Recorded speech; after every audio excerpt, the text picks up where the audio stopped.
सचिन सावंत आपल्या सोबत आहेत, त्यांच्याकडे जाऊया पुन्हा. मगाशी त्यांच्याही संपर्क तुटला होता आपला. सचिनजी, तुम्ही सगळी स्टोरी बघितली.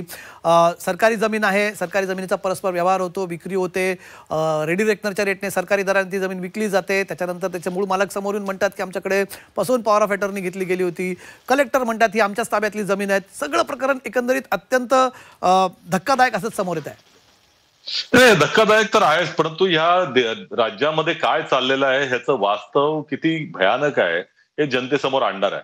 आता जिल्हाधिकाऱ्यांनी स्वतःच सांगून त्या ठिकाणी हा सगळा प्रकार जो झालेला आहे तो बेकायदेशीर आहे याच्यावरती शिक्कामोर्तब केलेला आहे. सरकारी जमीन आहे आणि सरकारी जमीन लाटण्याचा हा प्रयत्न आहे आणि ज्या पद्धतीनं ही लाटण्याचा प्रयत्न झालाय याचा अर्थ त्या ठिकाणी सत्तेचा गैरवापर करून अशा पद्धतीचा डल्ला मारण्याचा हेतू त्याच्यामध्ये निश्चितपणे होता.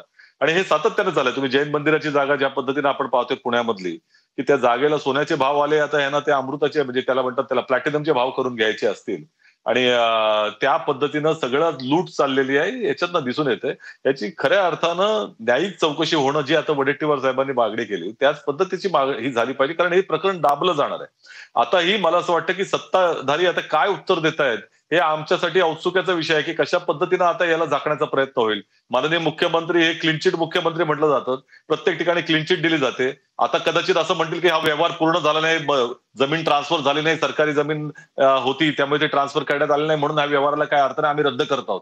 तर रद्द केल्याने मानसिकता लपत नाही, कुटील हेतू लपत नाही, हा भ्रष्टाचार करण्याचा हेतू लपत नाही आणि यामध्ये निश्चितपणे ट्रान्झॅक्शन झाले, गरिबांची फसवणूक पण झालेली आहे दिसते याच्यातनं आणि सरकारची फसवणूक करण्याचा मानस आहे. त्यामुळे यापेक्षा भयानक गोष्ट कुठली असू शकत नाही. तुम्ही अशा प्रकारचे अनेक प्रकरणं बघितली आहेत. एक सरकारच्या ताब्यातली जमीन आहे, सरकार म्हणतं आमच्या ताब्यातली जमीन आहे, त्या जमिनीची पॉवर ऑफ अटर्नी एका व्यक्तीच्या नावाने असते, मग ती जमीन त्यांच्या थ्रू विकली जाते. ती जमीन एकतर रेडी रेकनरने घेतली जाते. कोरेगाव पार्कमध्ये ही जमीन 300 कोटीला 40 एकरचा भूखंड घेतला जातो. त्याच्यावर त्यांना सरकार सवलतही देतं. सरकारच्या तिजोरीमध्ये ऑलरेडी कशा प्रकारची स्थिती आपल्याला माहिती आहे. अनेक योजनांना कात्री इथे बसतात, तेव्हा सरकारचा 21 कोटीचा रेव्हेन्यू इथे बुडतो. हाही एक मुद्दा आहे. फसवणुकीचा एक मुद्दा तिथे आता समोर येतोय. अजूनही ती सगळी मंडळी, आमची बातमी बघितली आणि ती कोरेगाव पार्कमधली सगळी मंडळी ज्यांच्या मूळ जमीन आहेत, त्यांचे वंशज आहेत, ते सगळे समोरून थांबलेत. त्यांच्याकडे अजून त्या गोष्टी सांगण्यासारख्या आहेत. हे सगळं जेव्हा घडतं, मगाशी सामाजिक कार्यकर्ते विजय कुंभार म्हणत होते की राजकीय ताकदीशिवाय शक्य नाही. इतक्या वेगाने खरंच का फायली हलतात सगळ्या? नाही, सत्तेचा आशीर्वाद असल्याशिवाय होऊच शकत नाही ना. आणि जे नाव तिथं आहे त्या नावामध्ये सत्ता दिसते ना. आणि त्यामुळेच तुम्ही लक्षात घ्या की जोपर्यंत त्या सरकारने जमीन त्याच्यामध्ये संमती दिलेली नसताना देखील स्टॅम्प ड्युटी माफी कशी होऊ शकते, म्हणजे हे आश्चर्यकारक आहे. म्हणजे विद्युत वेगानं या फायली त्यांना बळ मिळतं, त्याच्यामध्ये त्या ठिकाणी सगळे उडायला लागतात फायली. हे जरी सत्य असलं तरी नियमानं कशा पद्धतीनं दुर्लक्ष केलं जातं हे देखील त्या ठिकाणी दिसून येतं याच्यात. हा संपूर्ण प्रचंड मोठ्या प्रकारचा गैरव्यवहार दिसतोय याच्यात. आणि ह्याचं जितकं तुम्ही मुळाशी जाल तितक्या फार मोठ्या गंभीर गोष्टी समोर येतील असं आम्हाला वाटतंय आता. ठीक आहे, आम्ही नक्कीच त्याच्यात मुळाशी जाण्याचा प्रयत्न करू.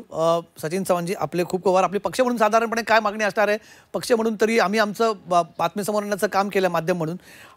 तुम्ही पक्ष म्हणून काय भूमिका असणार आहे काँग्रेस पक्षाची? आपलं खऱ्या अर्थानं अभिनंदन केलं पाहिजे.